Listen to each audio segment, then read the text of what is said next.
New York City is arguably one of the busiest cities in the world, and not just during the day. America's largest metropolis has roughly 1,700 bars, more than any other city in the country per square mile. Considering many of those bars are open until 4 o'clock in the morning, it's no surprise New York is nicknamed the city that never sleeps. However, there's one small tavern in Manhattan's East Village where the clock has literally stopped. McSorley's Old Ale House. Stepping onto the sawdust-strewn floors is like walking into a time capsule. The history covering the walls takes patrons back more than 160 years. Lincoln gave his House Divided speech over here, and then legend has it he crossed the Bowery to McSorley's where Peter Cooper toasted his speech. Legend has that. That's his chair up there. Continuously run since it first opened its doors in 1854, McSorley's is commonly referred to as the oldest tavern in New York City.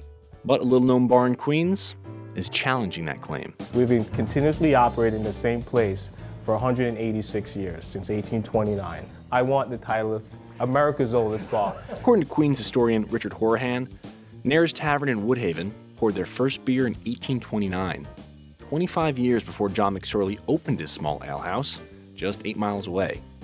Nair's is perhaps most recognizable as one of the filming locations in the 1990 Scorsese film Goodfellas, but it's also known as the place where entertainer Mae West first performed. In 1898, they turned it into a social hall.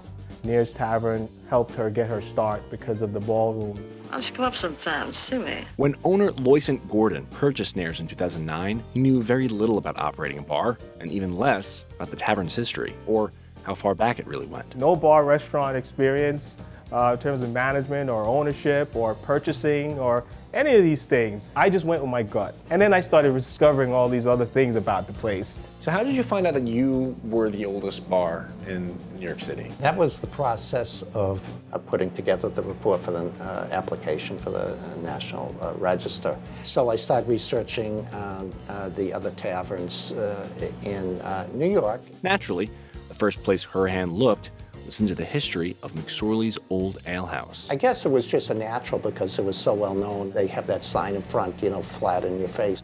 And then you see that the building, the Landmarks Preservation Commission, when they landmarked that district, look to see when they say the building was built. Yeah.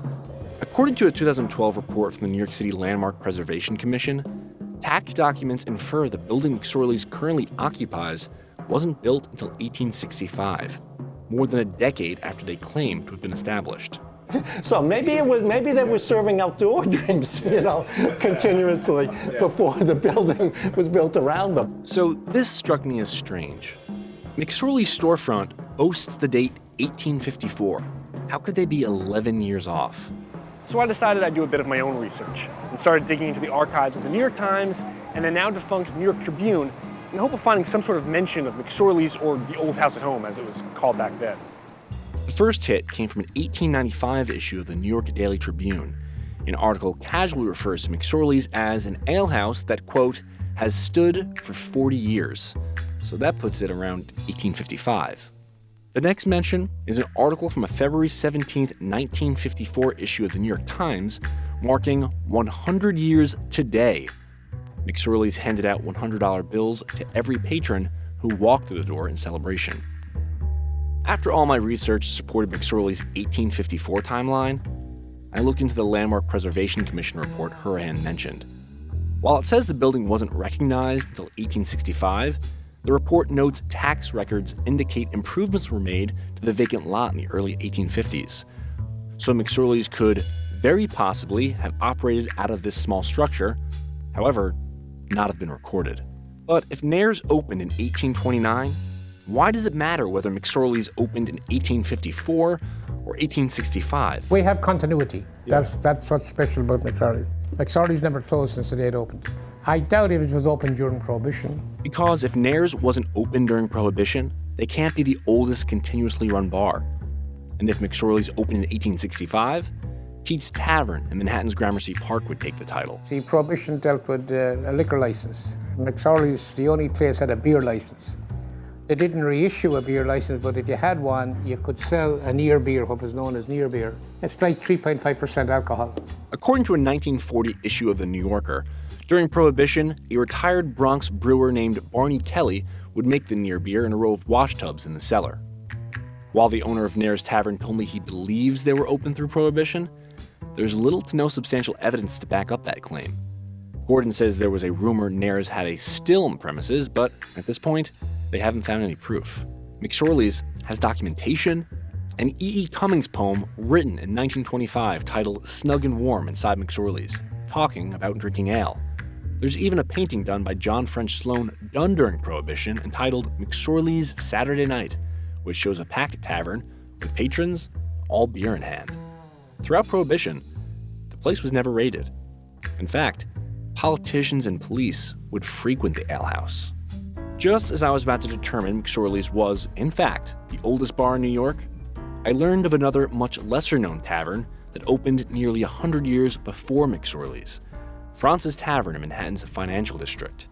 It's commonly referred to as the oldest building in New York City. And then what about McSorley's, who has like the popular title of like the oldest bar in New York City? When is their opening date? It's 1854. I mean, in Manhattan, 1854. If the tavern opened in 1762, I can do the math. But were they in continuous operation through Prohibition? The building was open. Were they serving booze? I don't know. The owners during that time were smart enough not to keep paper documents about serving alcohol. That would make Fraunces Tavern 92 years older than McSorley's and 67 years older than Nair's.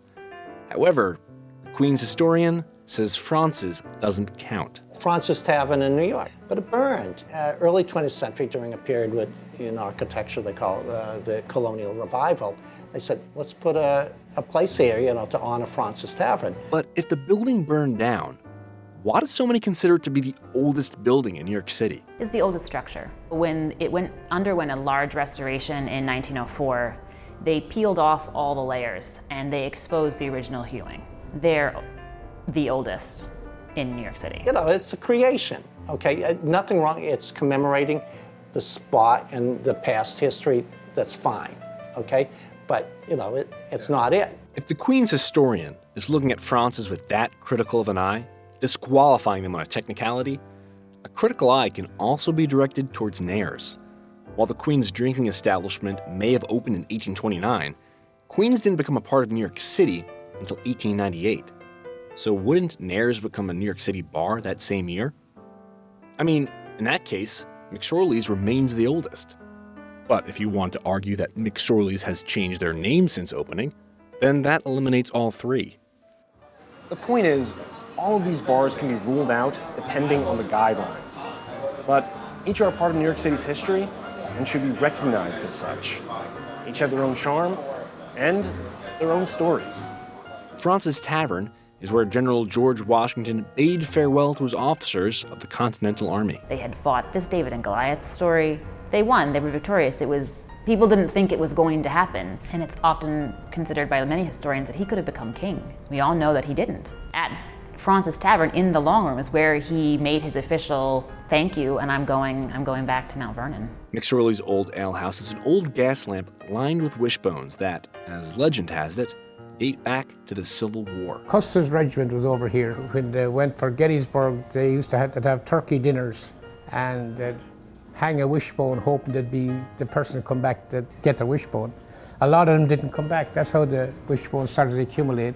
Then it started in World War I, World War II, Vietnam War. And Nair's is the last remaining relic of the famed Union Course racetrack, which used to reside across the street, but is now long forgotten. Before the Civil War, there was a rivalry north-south, so they'd have match races between the champ of the South and the champ of the North. If someone came to you and said that I could prove that your bar is not the oldest, would that be a problem to you? It's not a big deal for us. Again, the primary goal was to get on the National Register of Historic Places so this place could be recognized, and it furthers our goal to making sure that Nair's Tavern stays open for a long, long time. This place there's so much gem and so much information here, so many stories, it needs to be preserved.